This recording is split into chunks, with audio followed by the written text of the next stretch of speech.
ఇవాళ 4వ పాదుకా పంచక స్తోత్రం. దానికన్నా ముందు మానవ జీవన గమ్యం ఏమిటి అని, అంటే ఇప్పుడు ఈ 5 పాదుకా పంచక స్తోత్రాల్లో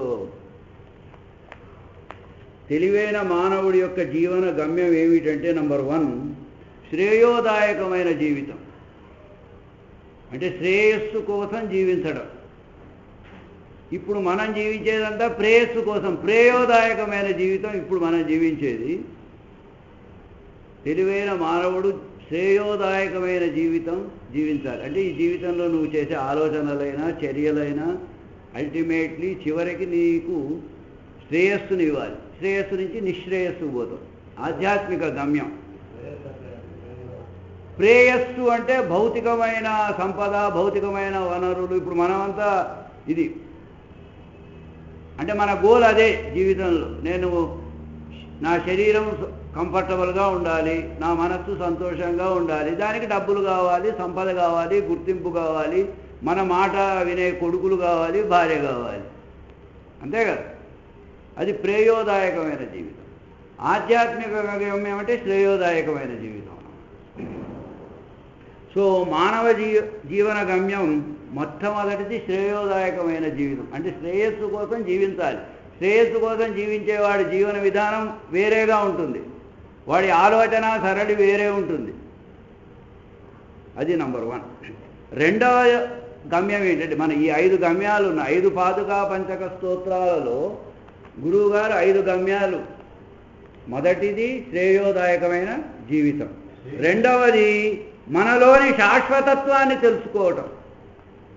మనం ఎంతసేపు ఉన్నా మనల్ని ఆవరించిన తాత్కాలికమైన దాని గురించి తెలుసుకోవడంలోనే ఎక్కువ కదా. ఈ శరీరాన్ని గురించి తెలుసుకోవడం, మనస్సును గురించి తెలుసుకోవడం, దీనిలోనే జీవితాలన్నీ పోతున్నాయి. అలా కాకుండా మనలోని శాశ్వతత్వాన్ని, శాశ్వతమైన దాన్ని తెలుసుకోవడం, లేక దానితో అనుసంధానం కావడం. అంటే మనం తెలుసుకోగలమా అంటే ఇక్కడ మళ్ళీ ఒక క్వశ్చన్ వస్తుంది. మన పరిమితమైన మనస్సుతో మనలో ఉన్న శాశ్వతమైన దాన్ని మనం తెలుసుకోగలమా, లేదా అలా మారడం, ఇదివరకే అనుకున్నాం. ఏదైనా ఈ దాని గురించి తెలుసుకోవాలంటే తదాకార్, జ్ఞానము అంటే తదాకార్, అలా మారడం అన్నమాట. అది మన రెండవ జీవన గమ్యం. మూడవది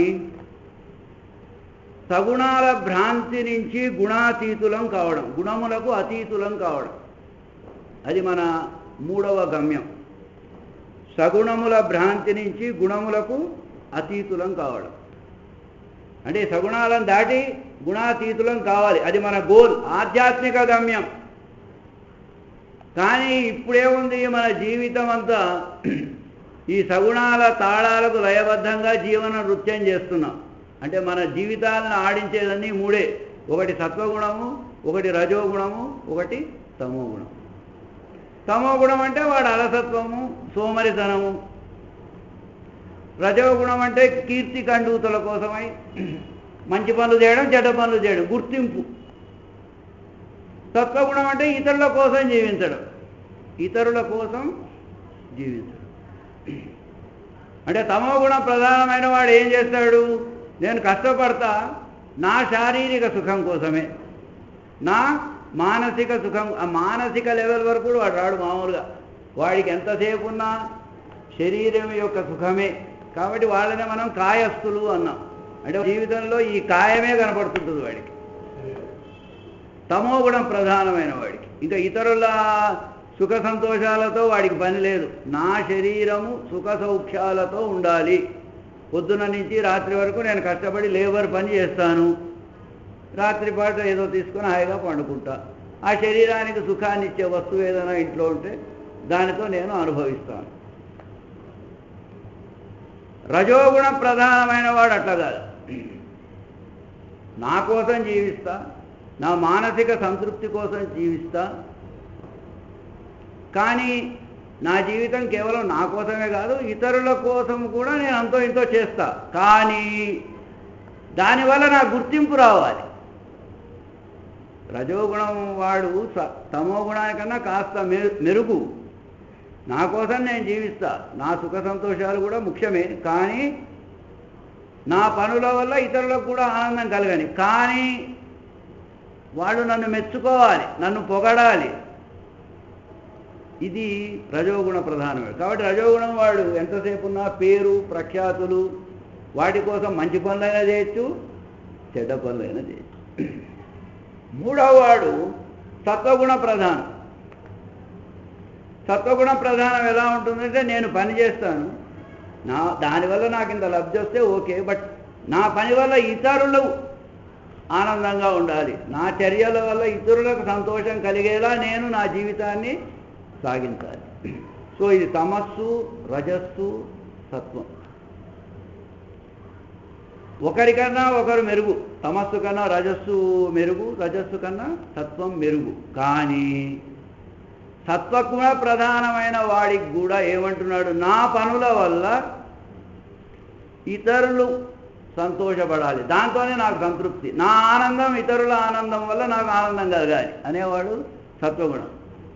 సో ఈ మూడు గుణాలతో ఉన్న మానవుడిని మనం జాగ్రత్తగా అంచనా వేస్తే ఇక్కడ ఒకటి ఉంది, నేనున్నాను నాకన్నా అన్యమైనది ఉన్నది అనే భ్రాంతి వాళ్ళకుంది.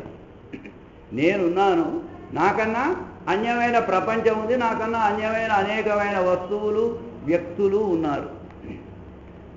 సో ఈ త్రిగుణాల వల్ల మన జీవితంలో ఏర్పడేది ఏమంటే, నేనున్నాను నాకన్నా అన్యమైనది ఉన్నది అనే ఒక భావన స్థిరంగా మన కలగడానికి కారణం మన త్రిగుణములే.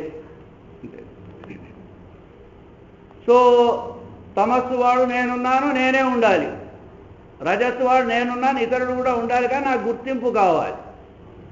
సత్వగుణం వాడు నేనున్నా, నేను పని చేస్తా, ఇతరులకు ఆనందం కలగాలి, బట్ ఇతరులు నాకన్నా వేరే అనే భావన వచ్చింది. కాబట్టి నేనున్నాను నాకన్నా అన్యమైనది ఉన్నాయి అనే భావన మనలో కలగడానికి మూల కారణం ఈ త్రిగుణాలే. సో ఈ త్రిగుణాల తాళాలకు లయబద్ధంగా మన జీవన నృత్యం సాగుతున్నది. అందరిది అంతే, తమస్సు అయినా రజస్సు అయినా. అంటే వీళ్ళలో వీళ్ళు కంపారిటివ్లీ తమస్సు కన్నా రజస్సు బెటరు, రజస్సు కన్నా సత్వం బెటర్. అంటే నీకన్నా అన్యమైన దాని సృష్టికి కారణం నీ త్రిగుణాలు. కాబట్టి మానవ జీవన గమ్యం ఏమిటంటే, మనం ఈ త్రిగుణాల నుంచి అతీతులం కావాలి. అదే గురువుగారు ఏమన్నారు, గుణాధికాభ్యాం అని. అంటే we should become like him, we should become like him. ఎవరు గుణాధికాభ్యాం అంటే గుణములకు అతీతమైన వాడు. గుణముల చేతనే ఆడించబడుతున్న మనం కేవలం మన సామర్థ్యంతో వాటికి అతీతులం కాలేం. అతీతులం కాగలం ఎక్కడి వరకు? తమస్సు నుంచి అతీతులం కావగలం మన మానవ ప్రయత్నం ద్వారా. రజస్సు నుంచి కూడా అతీతులం కాగలం మన ప్రయత్నం ద్వారా. కానీ సగుణం నుంచి అతీతులం కావడం అంత సులభం కాదు. ఎందుకంటే చాలా ఆనందకరమైన ఊహ, నేను ఇతరుల కోసం జీవిస్తున్నా. కాబట్టి దాని నుంచి అతీతులం కావడం అంత సులువు కాదు. కానీ మానవ జీవన గమ్యం ఏమిటంటే ఈ త్రిగుణాల నుంచి మనం అతీతులం కావడం అన్నమాట. కాబట్టి దానికే మనం ఇప్పుడు శివుడి దగ్గరికి వచ్చినప్పుడు 3 దళాల బిల్వపత్రాన్ని ఆయనకు సమర్పించడం అంటే ఏమిటి? అయ్యా, I'm surrendering all these 3 qualities, ఈ క్వాలిటీస్ నా నుంచి నువ్వే గ్రహించాలి. కాబట్టి ఈ త్రిగుణాల నుంచి అతీతులం కేవలం మన స్వయం శక్తితో మనము కాలేము. ఆ తపన అటువంటిది కలిగినప్పుడు గుణాతీతుడైన పరమాత్మ ఒక సద్గురువును, అంటే గుణములతో ఉన్న సద్గురువును మన దగ్గరికి పంపిస్తాడు. అంటే ఇప్పుడు పరబ్రహ్మకి గురువుకి ఏమిటి వ్యత్యాసం అంటే, త్రిగుణములు లేనివాడు పరబ్రహ్మ, త్రిగుణములు కలిగినవాడు గురువు. కలిగినవాడు, అంతేగాని వాటికి బానిస కాదు. అవ్యక్తమైన పరబ్రహ్మ వ్యక్తం కావాలన్నా, కనపడని భగవంతుడు మనకు కనపడాలన్నా త్రిగుణాల ముసుగు వేసుకోవాలి. ఆ త్రిగుణాలు ప్రకృతి యొక్క గుణాలు అన్నమాట. కాబట్టి పరమాత్మ ప్లస్ ప్రకృతి ఈజ్ ఈక్వల్ టు గురువు. సో అవ్యక్తుడైన పరమాత్మ వ్యక్తుడు కావాలంటే త్రిగుణములు అనే ఒక కప్పు కప్పుకోవాలి. అంతే, అంతవరకే ఆయన పని. వ్యక్తం కావడానికి సద్గురువు త్రిగుణాలను వాడుకుంటున్నాడు. మన విషయం అలా కాదు, మనం త్రిగుణాలకే బానిసం. కాబట్టి మనలను తనలా చేయడానికి ఆ పరమాత్మ, త్రిగుణములకు అతీతుడైన ఆ పరమాత్మ, త్రిగుణ సమన్వితుడైన గురువును మన జీవితంలోకి ప్రవేశింపజేసి మనలను తనలా మారుస్తాడు. సో మానవ జీవన గమ్యం ఏమిటంటే త్రిగుణాలకు అతీతం కావాలి. ఈ త్రిగుణాలకు మనం అసంతృప్తిని ఏ రోజో ఒకరోజు చెందాలి. ఇది మూడవ మానవ జీవన గమ్యం. దానికి ఏం చేయాలి? మనం ఈ త్రిగుణాలను ఆయనకు సమర్పించాలి, లేదా ఆయనను వేడుకోవాలి. మా అంతగా మేము వీటి దాస్యం నుంచి విముక్తులం కాలేము. అంతే కదా. త్రిగుణాలు అంటే మాయా ప్రకృతి యొక్క గుణాలే త్రిగుణాలు. మాయ చేత ఆవరించబడి ఉన్నాం, మాయలో మునిగి ఉన్నాం, మాయకు బానిసలం మనం. దేనికైతే మనం బానిసలమో దానిని మన నుంచి దూరం చేసుకోలేము. అప్పుడు ఏం చేయాలి? ఆ మాయకు అతీతుడైన వాడి కాళ్ళు పట్టుకోవాలి. మాయకు అతీతుడైన భగవంతుడిని శరణు దొచ్చితే అతను ఈ మాయ యొక్క సంఖ్యల నుండి మనలను దూరం చేయగలడు. అందుకే ఆయన మాయాతీతుడు అన్నాం. మనము మాయకు బానిస. కాబట్టి దీనికై మనం ఏం చేయాలి? మన త్రిగుణాలను ఆయనకు సమర్పించాలి. ఇది 4వది. ఇంకా 5వది ఏమిటి? అనాదిగా మనలో ఉన్న అవిద్యను హరించేలాగా చేయాలి. మళ్ళీ దానికి ఆయనే అనాది నుంచి వచ్చిన అవిద్యను హరించడానికి మళ్ళీ ఒక సద్గురువును మనం ఆశ్రయించాలి. ఇది ఒకటే కాదు, మనను ఎల్లవేళలా ఆవరించిన అహంకారము మమకారము అనే దాన్ని ఏనుగతో పోల్చారు. అహంకారము మమకారము అనే మదించిన ఏనుగలను నియంత్రింపజేసేటట్టు చేయాలి. అది మనం నియంత్రించలేము, దానికి కూడా సద్గురువు యొక్క అండ కావాలి. సో ఈ 5 విషయాలను గురువు గారు 5 పాదుకా పంచక స్తోత్రాల్లో చెప్పారు. మొదటి పాదుకా పంచక స్తోత్రం ఏంటి? తెలివైన మానవుడివైతే నీవు శ్రేయోదాయకమైన జీవితం, అంటే నీ గమ్యం శ్రేయస్సు కావాలి, ప్రేయస్సు కాదు. నమశివాభ్యాం. రెండవది సనాతనాభ్యాం. మూడవది గుణాధికాభ్యాం గురుదర్శకాభ్యాం. గుణాధికాభ్యాం అంటే గుణములకు అతీతుడుగా నీవు మారాలి. 4వది ఈరోజు మనం మాట్లాడుకున్నాం. 5వది అనాద్య విద్య ప్రణేక్షాభ్యాం అహం మమ ఉన్మత్త గజ అంకుశ. సో ఇవి. సో ఈరోజు ముఖ్యంగా గురువుగారు ఈ త్రిగుణాలను ఆయనకు సమర్పించాలి అనే విషయాన్ని ఈ శ్లోకంలో మనకు ఆయన చెప్పారు. సో ఇక్కడ గురువుగారు ముఖ్యంగా సత్వగుణాన్ని రజోగుణాన్ని ఉద్దేశించి చెప్పిన శ్లోకం ఇది. అంటే తమస్సు నుంచి నువ్వు జాగృతం అయ్యి కావాలి. సో ఇక్కడ సీతాభ్ర కాశ్మీరజ పుష్పసార సులేపితాభ్యాం, తర్వాత సుమనోర్చితాభ్యాం, మునీంద్రహృత్ సారస భాను మధ్యాం నమో నమశ్రీ గురుపాదుకాభ్యాం. సో ఇందులో మొదటి పదం ఏమిటి? సీతాభ్ర. సీతాభ్రము అంటే కర్పూరము అని ఒక మీనింగ్ ఉంది. సీతాభ్రము అంటే కర్పూరము అని. రెండవది సితము అంటే తెల్లనిది. సితము అంటే తెల్లని రంగును సితము అన్నారు. అభ్రము అంటే ఆకాశము లేక మబ్బు, మేఘము. సో సీతాభ్రము అంటే తెల్లని మేఘము. దానికి వ్యతిరేకమైనది నల్లని మేఘం. నల్లని మేఘము అంటే నీరు నిండిన మేఘము నల్లని మేఘం. A cloud with water is నల్లని మేఘం. సో నీరు నిండిన మేఘము నల్లని మేఘం. నీరు అనేది మాయకు సంకేతం. నీరు అనేది మాయకు సంకేతము. మాయ అంటే ఏమిటి? ఉన్నది ఉన్నట్టు కనిపించనివ్వక, ఏదైతే ఉందో అది ఉన్నట్టు కనిపించనివ్వక దాన్ని వ్యతిరేకంగా చూపించేది. ఇప్పుడు ఒక కొలంలో నీరుంది, కొలను అడుగంతా ఎగుడు దిగుడులు ఉండొచ్చు. కొలను అడుగులో ఎంత ఎగుడు దిగుడులు ఉన్నా కొలంలోని నీరు పైన ఒక సమతలంగా ఉంటుంది. అంటే everything is even, everything is flat అని. కేవలం ఆ నీటిని చూస్తే లోపల కూడా ఇలాగే ఉంటుంది అని మనం అనుకుంటాం. ఉన్నదాన్ని ఉన్నట్టు చూపించనివ్వంది మాయ. సో నీరు మాయకు సంకేతం. అలాగే ఆకాశంలో ఉన్న సూర్యుడు దట్టమైన నల్లని మేఘాలుంటే నీకు కనపడాడు. నీరు నిండిన మేఘాలుతో ఆకాశం ఆవృతమైనప్పుడు వాటి వెనకనున్న సూర్యుడు నీకు కనపడ్డు. అంత మాత్రమే సూర్యుడు లేడు అని అనలేవు కదా, సూర్యుడు ఉన్నాడు కానీ కనపడు. అలాగే మనలో ఉన్న ఆత్మసూర్యుడు అనుకోండి, భగవంతుడు అనే సూర్యుడు మన హృదయంలో అనాదిగా ఉన్నాడు. మరి ఎందుకు కనబడడం లేదు అంటే మాయావృతమైన మనస్సు ఆయనను ఆవరించి, మాయావృతమైన మనస్సు దానిని ఆవరించి. సో ఈ మాయా అనేది పోవాలి.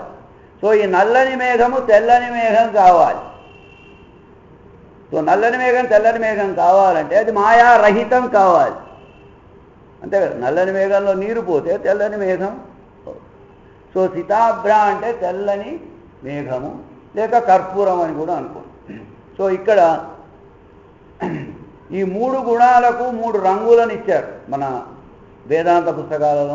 తమస్సును నలుపుతో, రజస్సును ఎరుపుతో, సత్వాన్ని తెలుపుతో వాళ్ళు వర్ణించారన్నమాట. సో ఇక్కడ సితాభ్ర అనగా నీ సత్వగుణము అన్నమాట. సితాభ్ర అంటే సత్వగుణానికి ప్రతీక. ఒక కర్పూరం అని అనుకోండి, మీరు ఒక తెల్లని మేఘం అనుకోండి. కర్పూరం ఏముంది, భగవంతుడి సన్నిధానంలో కర్పూరాన్ని ఒకసారి జ్ఞానాగ్నితో వెలిగిస్తే తిరిగి మారకుండా తరించిపోవడం కాదు, అంతరించిపోతుంది. అంతరించిపోవడమే మన మానవ జీవనం, అంతే కదా. ఆ సత్వగుణ ప్రధానమైన వాడు ఎలా ఉంటాడంటే భగవంతుని సన్నిధానంలో అయిపోయింది, అంతే. సో ఇక్కడ కర్పూరంతో వర్ణించడం సత్వగుణ ప్రధానమైన వాడు అలా ఉంటాడు, సితాభ్ర.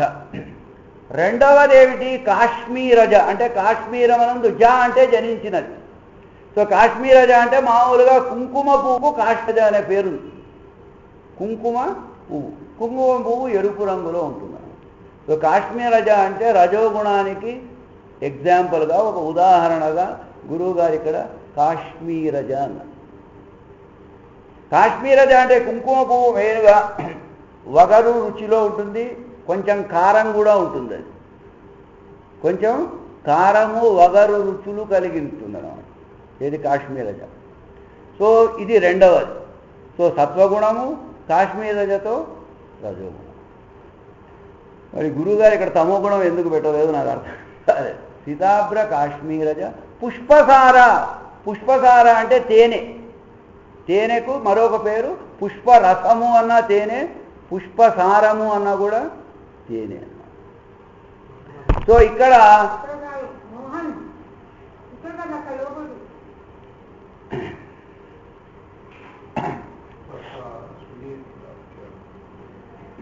భగవంతుడికి ఏదైనా మనం అర్పించినప్పుడు తాత్కాలికంగా అక్కడ అర్పిస్తాం. మనం కూడా అంతా నీదేనా అని ఇక్కడ చెప్పి వేదాంతం అంతా పలికి అక్కడ బయటికి పోగానే మళ్ళీ పాలిటిక్స్ లాగా. ఇప్పుడు కర్పూరం ఉంది, దానికి భగవంతుడికి పూసినా మళ్ళీ తీసేయవచ్చు, వెలిగించడం కాదు, పూస్తే. కుంకుమ పువ్వు యొక్క రసమైన కుంకుమ పువ్వు అంటే డ్రై, అది దాన్నైనా పూస్తే దాన్ని తీసివేయవచ్చు ప్రయత్నంతో. కాబట్టి ఇక్కడ సితాభ్ర కాశ్మీరజ.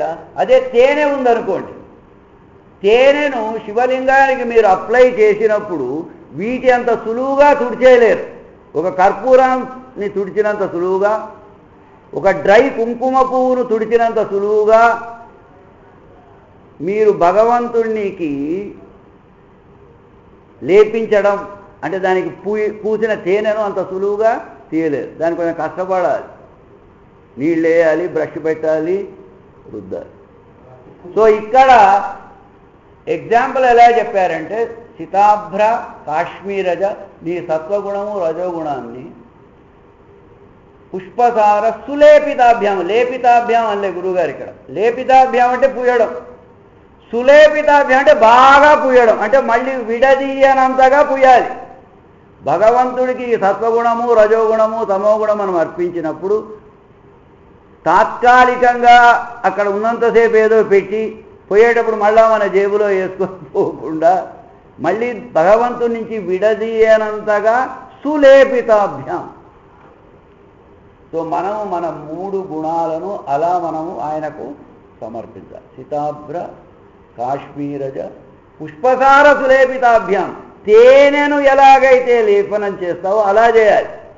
So that you can't take it out. So ఇలా మనం సమర్పించాలి.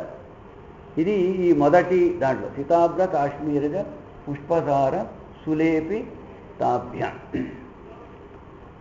ఇంతకుముందే చెప్పాం, త్రిగుణముల వలననే అహం అస్మి, నేనున్నాను, నాకన్నా అన్యమైనవి ఉన్నాయని అన్నాం. త్రిగుణముల వలననే నేనున్నాను, నాకన్నా భగవంతుడు ఒకడు అన్యమైన వాడు ఉన్నాడు, ఆయనకు నేను పూజ చేయాలి అనేది. ఇప్పుడు మా బాధలు పడే పూజ అంతా ఇవే.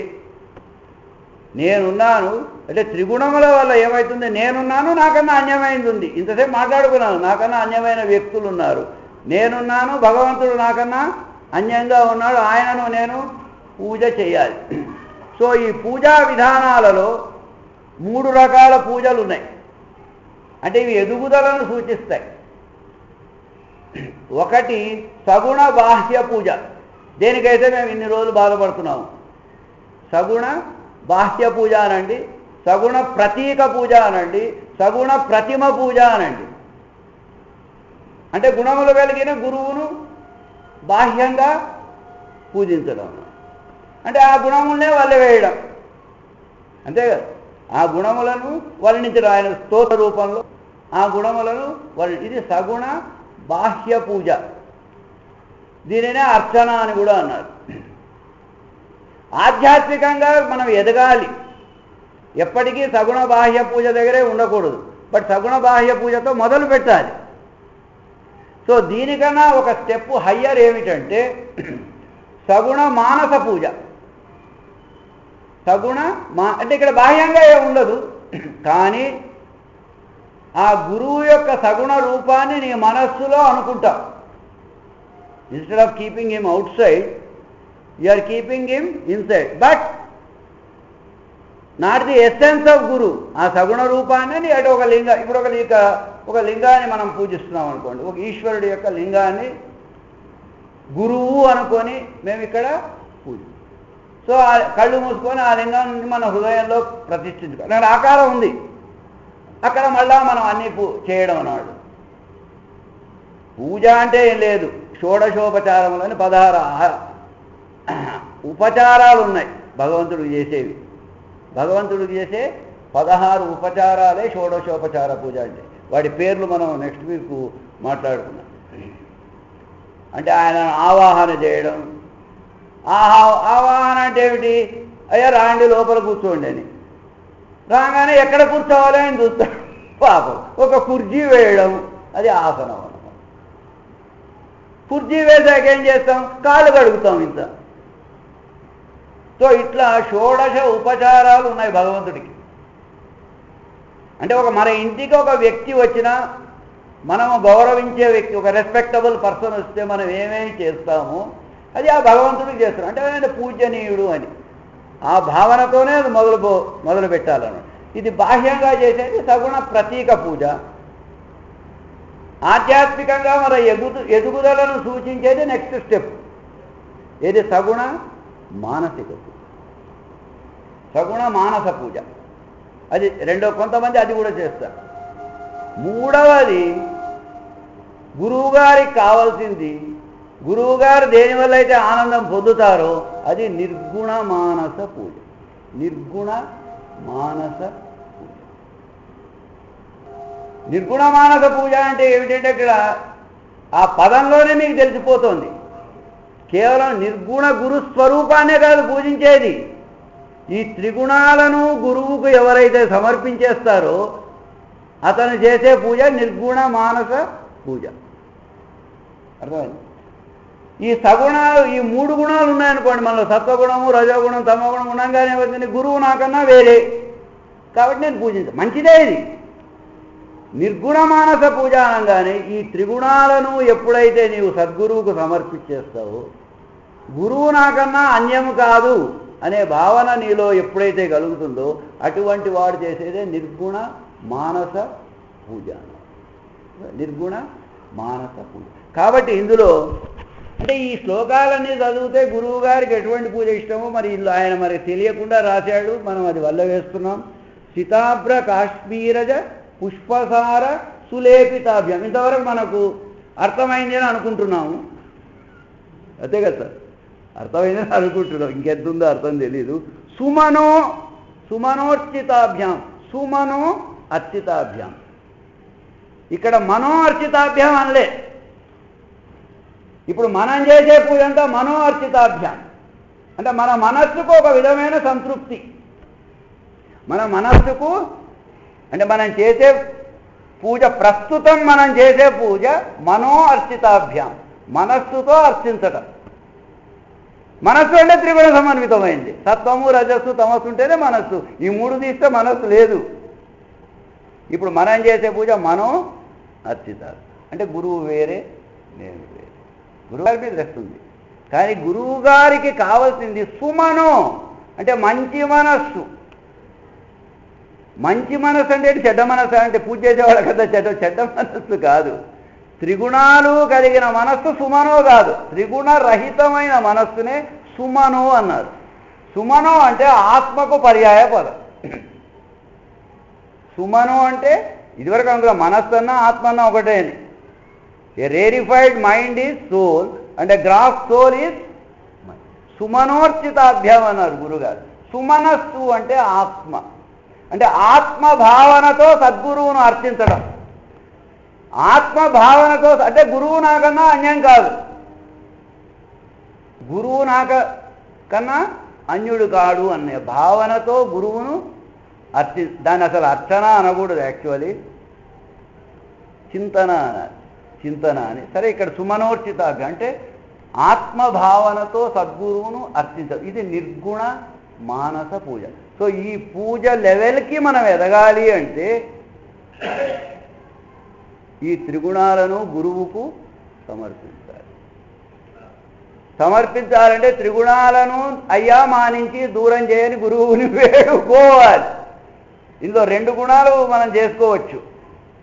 ఎందుకంటే పక్కలో మన అదృష్టం కొద్దీ దగ్గరలో దేవాలయం ఉంది కాబట్టి అలసత్వమును వీడి సద్గురు సన్నిధానానికి వచ్చి ఏదో ప్రదక్షిణ చేయడము, ఏదో గంట కొట్టినప్పుడు వచ్చి చేతులు పెట్టుకోవడం అంటే తమస్సు నుంచి నువ్వు బయటికి వచ్చావని, అంతే కదా? ఇప్పుడు గంట కొట్టినా రాలేదంటే ఇక తమస్సులో ఉన్నారు వాళ్ళు. వెరీ సింపుల్ సార్ ఇది. గంట కొట్టగానే వచ్చి కొడుతూ అందరు నన్ను చూస్తున్నారు లేటర్ వస్తున్నాడు. ఇతరులు నాకు గుర్తింపు రావాలని రావడం రజస్సు అన్నమాట. ప్రతి దానిలో మీరు ఏది చేసినా ఈ 3 రకాలు ఉన్నాయి. భగవద్గీతలోనే కృష్ణుడు చెప్పాడు, తామసిక పూజ, రాజసిక పూజ, సాత్విక పూజ. అక్కడ తామసిక పూజ అంటే జంతువధ, నరబలి అవి అలా ఇచ్చాడు. రాజసిక పూజ అంటే కీర్తి ప్రతిష్టల కోసం. సాత్విక పూజ అంటే గురువును ఎందుకు గురువును పూజిస్తాడంటే పూజించాలి. నువ్వు గురువుని ఎందుకు ప్రేమిస్తున్నావు అంటే ప్రేమించకుండా ఇంకేమైనా ఉందంట. I am loving God because అంటే అది సాత్విక ప్రేమ కాదు, రాజసిక ప్రేమ. అంటే ఏదో ఒక కోరిక కోరి నువ్వు చేస్తున్నావు, అది రాజసిక ప్రేమ. సాత్విక ప్రేమ అంటే ఇంకా గురువుతో నా సంబంధం ప్రేమే, గురువుకు కావాల్సింది ప్రేమే. అందుకే కదా ఇప్పుడు కృష్ణుడు ఏమన్నాడు, పత్రం పుష్పం ఫలం తోయం అన్నాడు. ఆయన పెద్ద పెద్దగా అడగలే, నాకు సోమవారం గురువారం కొబ్బరికాయ కొట్టమని అడగలే, గురువారం నాడు అరటిపొళ్ళే కావాలనలే. ఈజీలీ అవైలబుల్ థింగ్స్ అడిగాడు. కానీ అందులో ఒక ప్రమాదకరమైన ఇంకోటి యాడ్ చేయడు. యాభై పత్రం పుష్పం ఫలం తోయం భక్త్యా,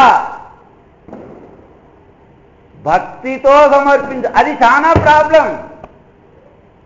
బికాజ్ కనపడే పత్రము పుష్పము ఫలము తోయంతో నాకులే, కనపడేవి నీకోసమే, అందులో కనపడని ప్రేమ కావాలి నాకు అన్నాడు. అది ఇంపార్టెంట్ పాయింట్.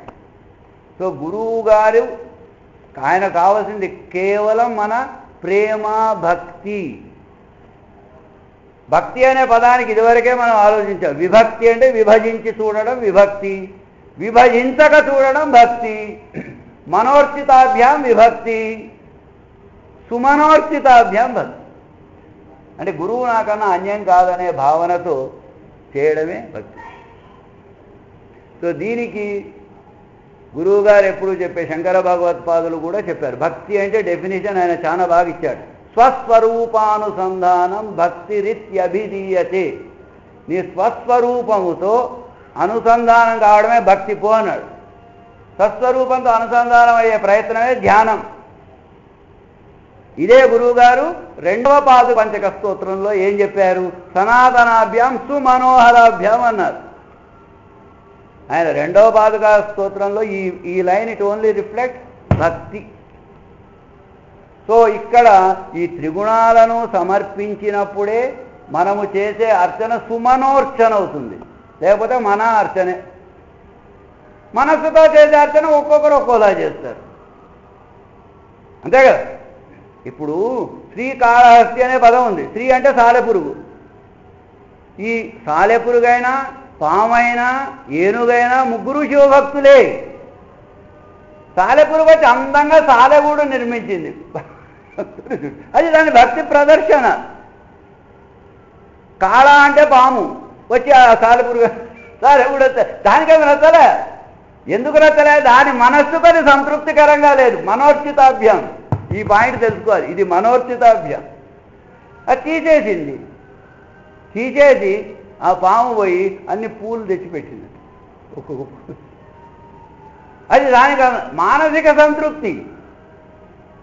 ఏనుగొచ్చింది, ఆ పూలు దానికి అర్థం, పూలే అర్థం అయినట్లేదు ఏనుగుకి. పోయి అక్కడెక్కడ నది దగ్గర తొండ నిండా నీళ్లు తెచ్చి ఖచ్చితంగా దాని మీద అంతా చల్లిందట. తొండతో నీళ్లు చల్లి వెళ్ళింది. కాబట్టి భగవంతుడిని పూజించే విధానాలలో ఎవరికి కావలసిన విధంగా వాళ్ళు చేస్తారు. కాబట్టి స్త్రీ చేసిన పూజ కాళకు నచ్చదు, కాళకు చేసిన పూజ హస్తికి నచ్చదు.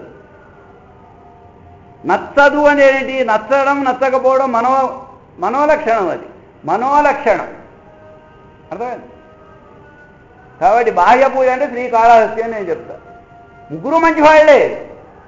ముగ్గురికి గురువు మీద భక్తి ఉంది, విభక్తి ఉంది. విభక్తి ఉంది, కానీ ముగ్గురికి మానసిక సంతృప్తి వాళ్ళు చేసే పూజా విధానం వల్ల కలుగుతుంది.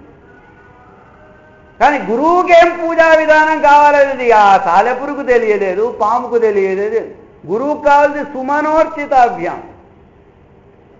నేను నీకన్నా అన్యము కాదు అనే భావనలో నాకు అర్చన చేయవయ్యా అని గురువు అంటున్నాడు. అదే మనకు భగవద్గీత 9వ చాప్టర్ 22వ శ్లోకంలో కూడా ఉంది. అనన్యాశ్చింతయంతో మాం.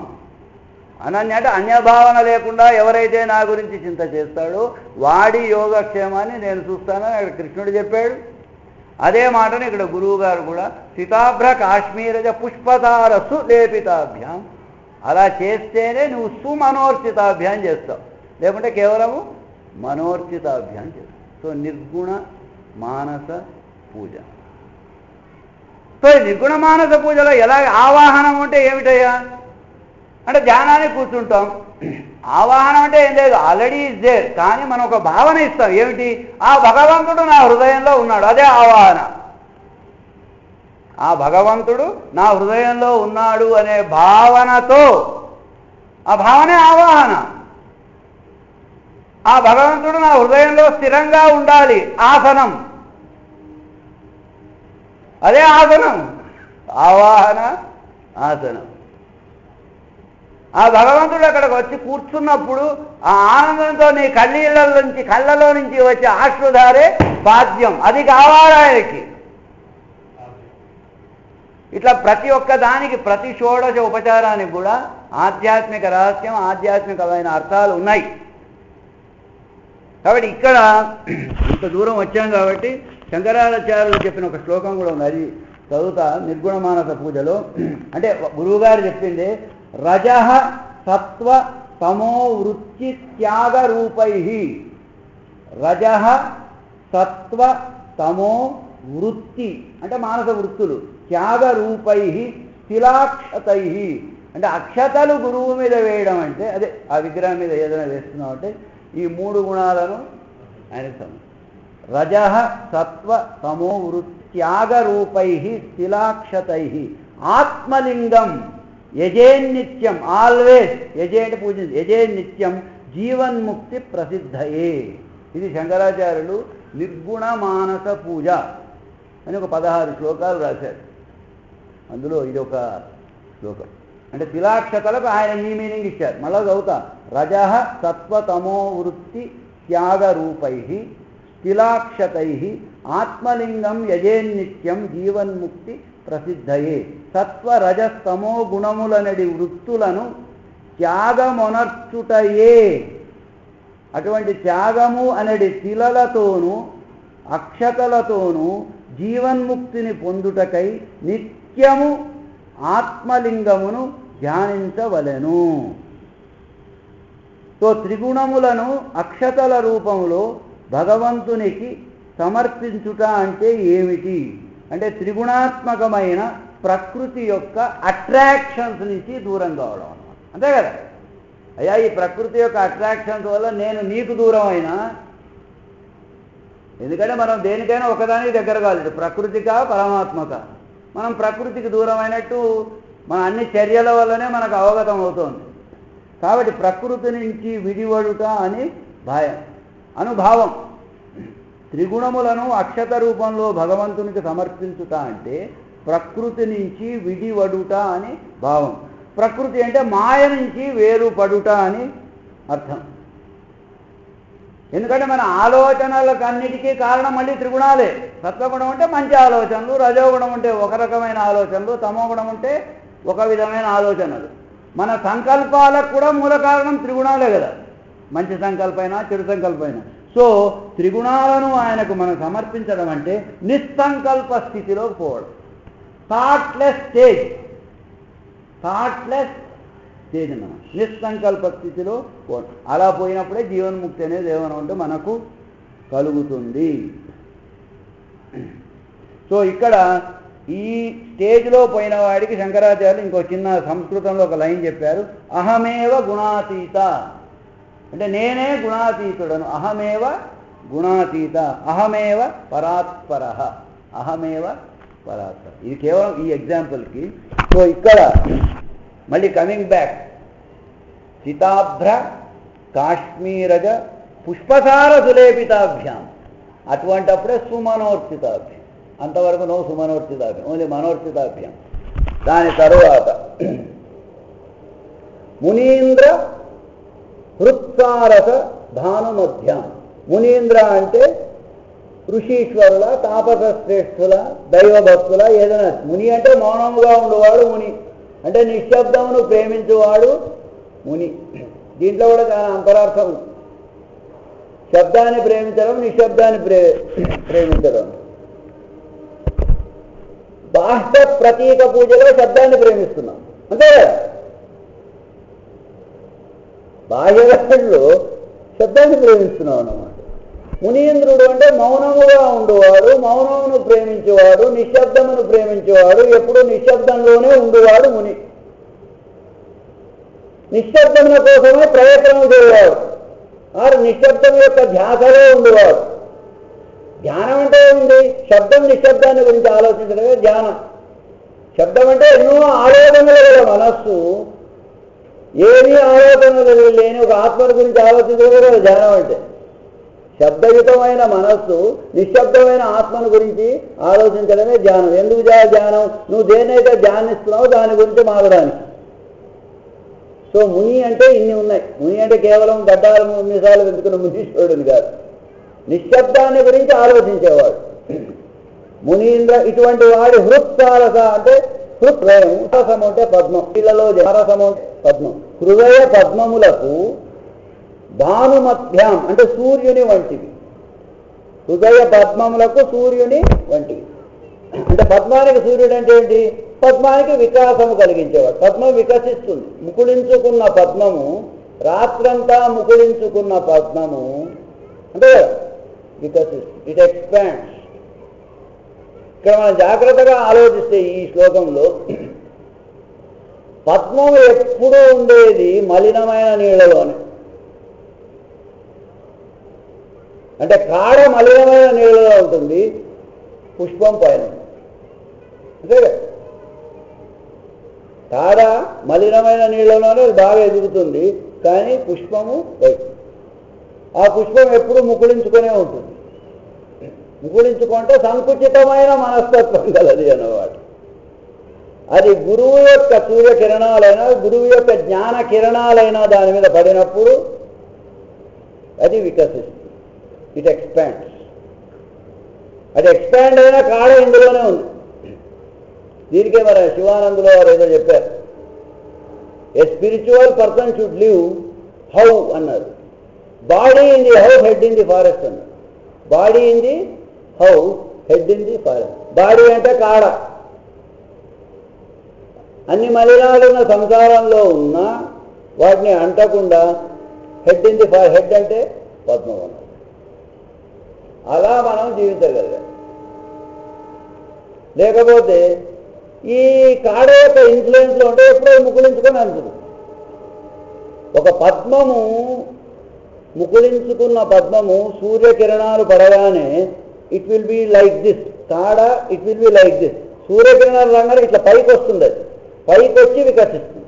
ఇలా వచ్చినప్పుడు దీన్ని టచ్ చేస్తుండొచ్చు దాన్ని, అంటే నీటి నుంచి మాయ నుంచి దూరమై వికసిస్తుంది. సో మునీంద్ర హృత్సారక భానుమతి. సో ఇది ఇక్కడ గురువు గారు అంటే ధ్యానం చేసేవాళ్ళు అనుకోండి, నిశ్శబ్దాన్ని ప్రేమించేవాళ్ళు అనుకోండి, నిశ్శబ్దమే మన గమ్యము అనుకునేవాళ్ళు అనుకోండి, అటువంటి వాళ్ళ హృదయ కమలములకు సూర్యకిరణము వంటి వాడు. సూర్యకిరణం కమలానికి ఎప్పుడు అవసరం? అది ముకుళించుకున్నప్పుడే కదా. అది బాగా విచ్చుకుంటే సూర్యకిరణకు అవసరం లేదన్నమాట.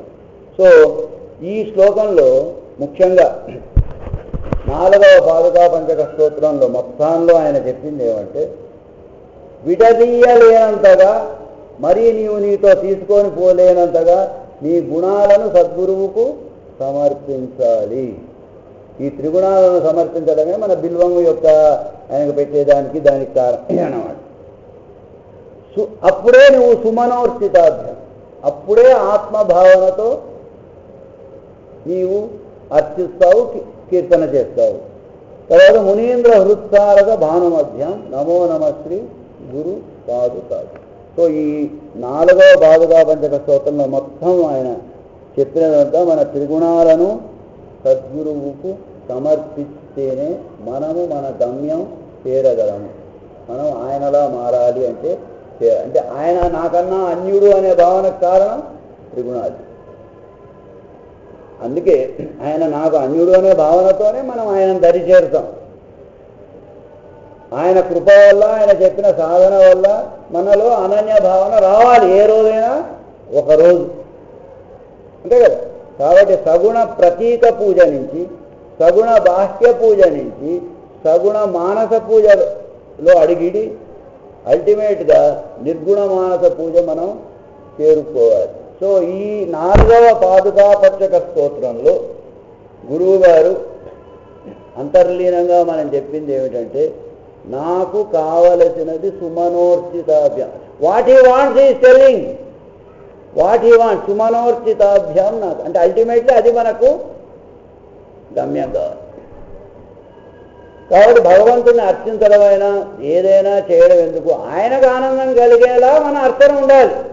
ఆయనకు ఆనందం కలిగేలా మనం చేసే అర్చన కానీ, చింతన కానీ, కీర్తన కానీ ఏదైనా ఉండాలి. ఇప్పుడు నేను బయట పాట పాడితే భగవంతుడికి ఆనందం కావాలి, నాకు ఆనందం అయితే ఎంతసేపు నాకు ఆనందానికే నేను పాడుతున్నాను, అంతే కదా. నా ఆనందాని కోసం, నా గుర్తింపు కోసం వాటెవర్ ఇట్ ఇస్. అలా కాకుండా మనం ఏది చేసినా ఆయనకు ఆనందం కలగాలి. ఆయనకు ఆనందం ఎప్పుడు కలుగుతుంది? నీవు ఆయనల్లా మారిన.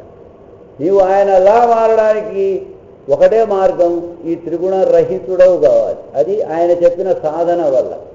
అప్పుడే నీవు ఆయనను అనన్య భావనతో పూజించగలము. కాబట్టి ఒక ఆధ్యాత్మిక సాధన చేసే వ్యక్తి ఏనాటికైనా నిర్గుణ మానస పూజ స్థాయికి వెళ్ళాలి. గురువు గారికి ఆనందం కలిగేలా ఆయనను పూజించాలి. అది చాలా ఇంపార్టెంట్. మన మానసిక సంతృప్తితో మొదలు పెట్టాలి, తప్పు లేదు. ఎందుకంటే గురువు దరి చేరాలంటే ఒకటేసారి మనం నిర్గుణ మానస పూజ చేయలేం కదా. సగుణ బాహ్య పూజ, సగుణ మానస పూజ, నిర్గుణ మానస పూజ. ఆయనకు కావాల్సింది నిర్గుణ మానస పూజ. అంటే మనం నిర్గుణం కావాలి. ఒకసారి వాడు నిర్గుణం అయితే ఇంకా అయ్యేపోయింది, ఇంకా ఆయనలా మారిపోయారు. సో ఇది ఇందులో శంకరాచార్యులు చెప్పిన చాలా విషయాలు ఉన్నాయి. ప్రదక్షిణ అంటే ఆయన చాలా చక్కగా చెప్పారు. ప్రదక్షిణ అంటే నేను ఒక్కడనే ఉన్నాను, నేనే ఉన్నాను, నా చుట్టూ విశ్వం భ్రమిస్తోంది, అది ప్రదక్షిణ అంటే ఆ భావంతో ఉండాలి. నా చుట్టూ విశ్వం, నేను ఒక్కడనే ఉన్నాను, నా చుట్టూ ఈ కనపడే విశ్వం భ్రమిస్తుంది. అక్షతలంటే ఇది చెప్పారు. ఇట్లా సో మెనీ థింగ్స్ అవి మనం ఇంకొకసారి ఎప్పుడైనా ఇక్కడే నిర్గుణ మానస పూజ అంటే ఏమిటి, షోడశోపచారాలకు శంకరాచార్యులు గారు చెప్పిన మీనింగ్ ఒక్కొక్క దాని గురించి మనం తీసుకోవాలి. హరి ఓం తత్సత్.